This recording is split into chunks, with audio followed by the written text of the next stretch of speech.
I got this question the other day. How did Douglas control the Ghost Riders, and then how did he lose control of the Ghost Riders? It's another one of those things that was kind of obvious to me, but then again, I'm soaking in Teen Wolf all the time, and everything is kind of obvious to me, so no judgment here.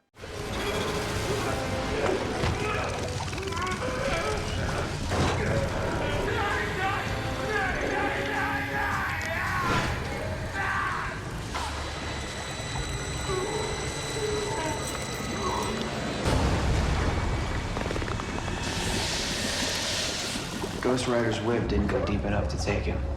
It left a gash on his back. When the Dreads put him in their juice tube back in World War II, Douglas had a wound from a Ghost Rider whip.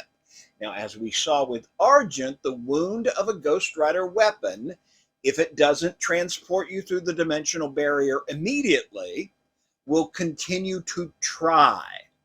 It does this by pumping out dimensional energy until you heal it or it kills you.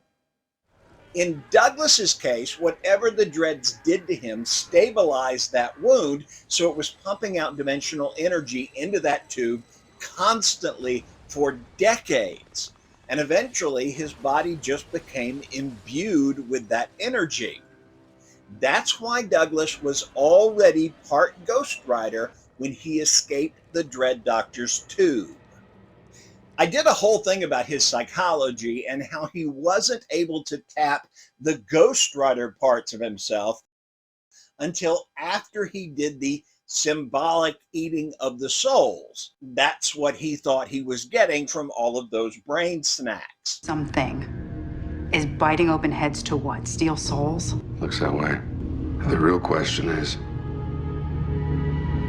why? Why was Mr. Douglas brain hungry on Teen Wolf Season 6? As with many things on the show, the Nazi Lowenmensch eating the gummy candy center of human brains was never explained outright. There are context clues if you watch closely and have a basic understanding of 17th century philosophy. You don't have a basic? Okay. Well, you could also do what I do when I can't figure something out. Just call Jeff Davis and ask him. The pineal glands, why? Seat of the soul. He believed that in order to be on the same level as the Ghost Riders, he needed to collect the power of the soul. Ah, love that. Douglas was apparently an adherent of René Descartes.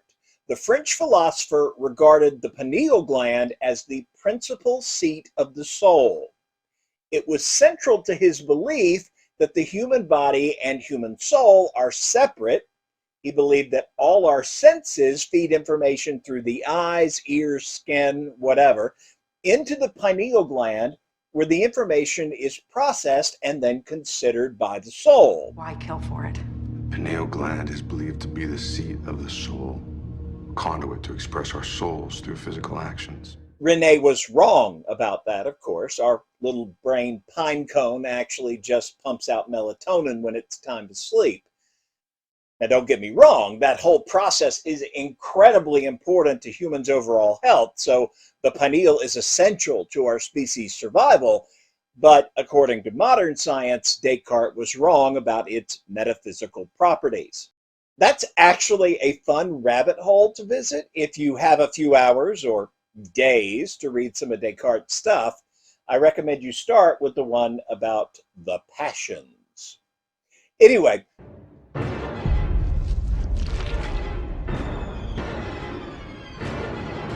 Douglas apparently believed that Descartes was onto something, so he ran around eating pineal glands like canapé.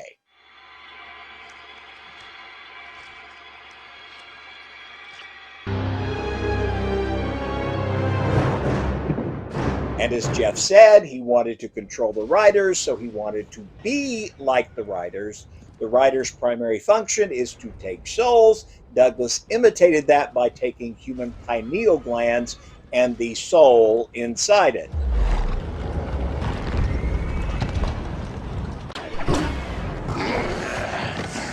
Now, a lot of people think Douglas got something from eating the Ghost Rider's pineal gland.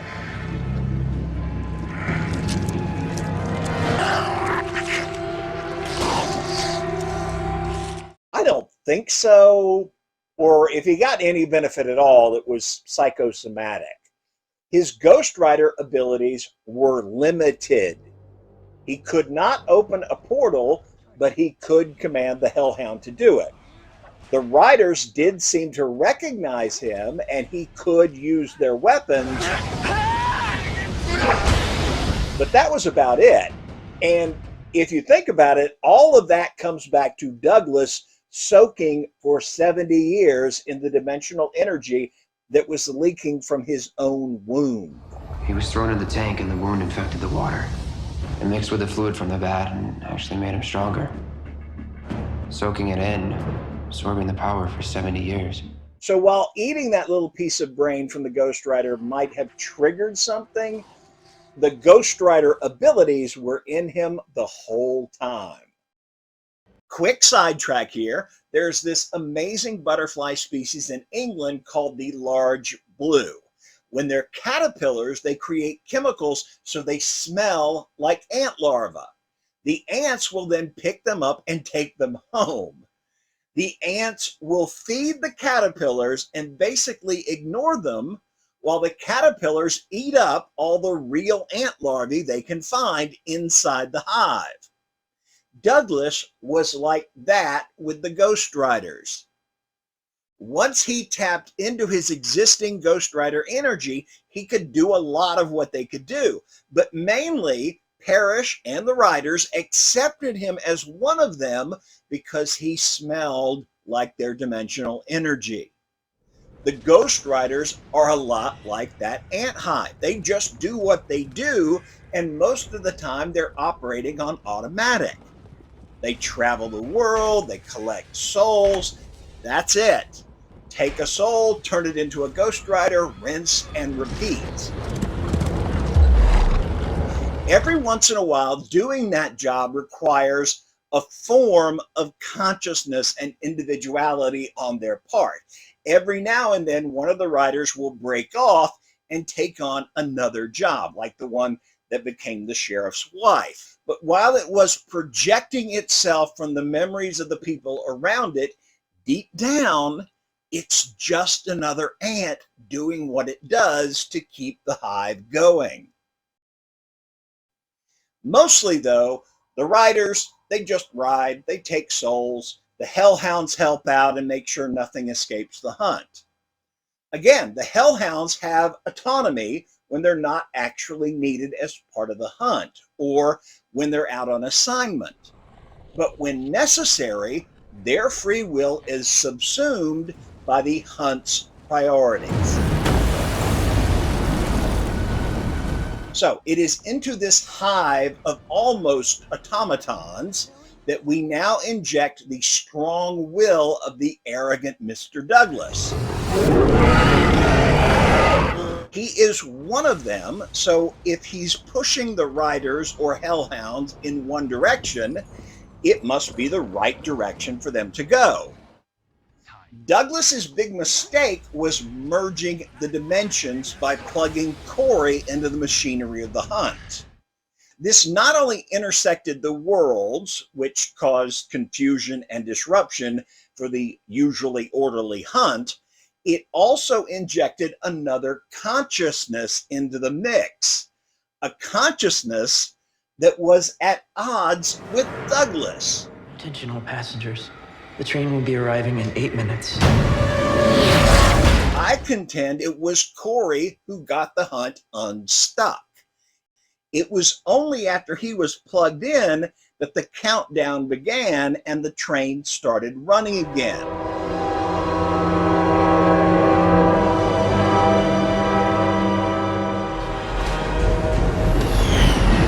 So while the hunt was moving on, Douglas was demanding that the riders stay with him.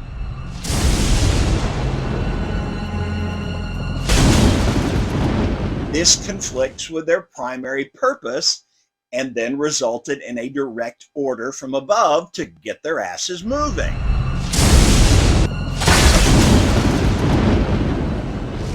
who gave this order?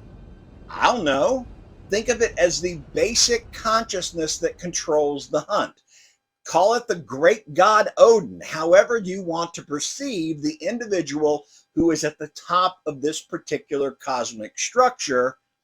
Whoever that is said, "Let's go," and the riders obeyed.